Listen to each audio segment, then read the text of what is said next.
आज की कहानी विचारों का प्रभाव। काफी समय पहले की बात है। किसी नगर में केदारनाथ नामक एक व्यापारी रहता था। उसका कारोबार चंदन की लकड़ी का था। दीपावली का अवसर आया। नगर के बहुत से धनवान एकत्रित होकर राजमहल पहुंचे और अपने अपने उपहार राजा को भेंट किए। उन्हीं धनवानों में चंदन का व्यापारी सेठ केदारनाथ भी था। राजा ने सभी व्यापारियों का बड़े ही सम्मान के साथ अभिनंदन किया, मगर केदारनाथ पर दृष्टि पड़ते ही राजा के मन में क्रोध उत्पन्न हो गया। उसके मन में आया कि जल्लाद को बुलवाकर केदारनाथ का सिर इसी समय धड़ से अलग करवा दे। लेकिन राजा ने किसी प्रकार अपने क्रोध पर काबू पा लिया और जलपान आदि कराकर नगर सेठों को विदा कर दिया। सेठ तो शुभकामनाएं देकर चले गए, मगर राजा बेचैन हो उठा। उसे स्वयं पर आश्चर्य हो रहा था कि आखिर सेठ केदारनाथ को देखकर उसके मन में ऐसा भाव क्यों आया। आखिर उसने क्या बिगाड़ा है। जब राजा की बेचैनी ज्यादा ही बढ़ गई तो उसने तुरंत ही मंत्री को बुलाया, उसे पूरी बात बताई और कहा, मंत्री जी, मैं समझ नहीं पा रहा हूँ कि सिर्फ सेठ केदारनाथ के प्रति ही मेरे मन में ऐसे भाव क्यों आए। इस द्वेष का क्या कारण हो सकता है।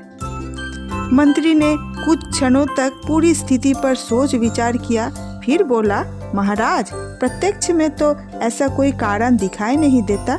मुझे तो इसके पीछे कोई रहस्य लगता है। मैं शीघ्र ही इस रहस्य का पता लगाऊंगा।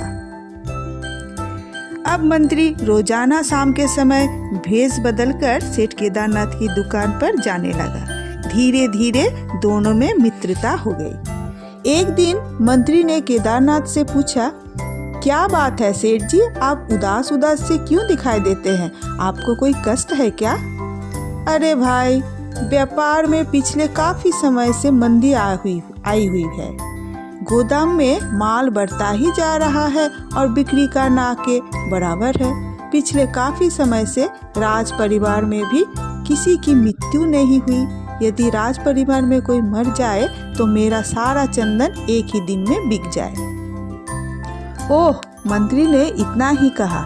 फिर कुछ देर इधर उधर की बातें करने के बाद वापस महल में आ गया। उस रात वह काफी देर तक इस विषय में ही सोचता रहा।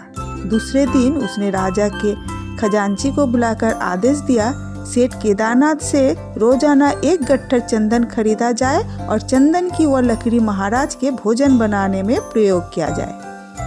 मंत्री का आदेश लेकर खजांची चला गया। उसी दिन से राजमहल में केदारनाथ के यहाँ से चंदन आने लगा। जब चंदन की लकड़ी जली और उसकी महक पूरे राजमहल में फैलने लगी तो महाराज ने रसोइयों को बुलाया, तलब किया, ये चंदन कहाँ जल रहा है? रसोई घर में जल रहा है महाराज। क्यों? मंत्री जी की आज्ञा है कि आपके लिए जो भोजन बने वो चंदन की लकड़ी की आंच में ही पकाया जाए। रसोइये की बात सुनकर राजा को बड़ी हैरानी हुई। उन्होंने फौरन मंत्री को बुलवाया और इसका कारण पूछा। आज इतना ही। बाकी और अंतिम हिस्सा सुनने के लिए मेरे साथ बने रहिए।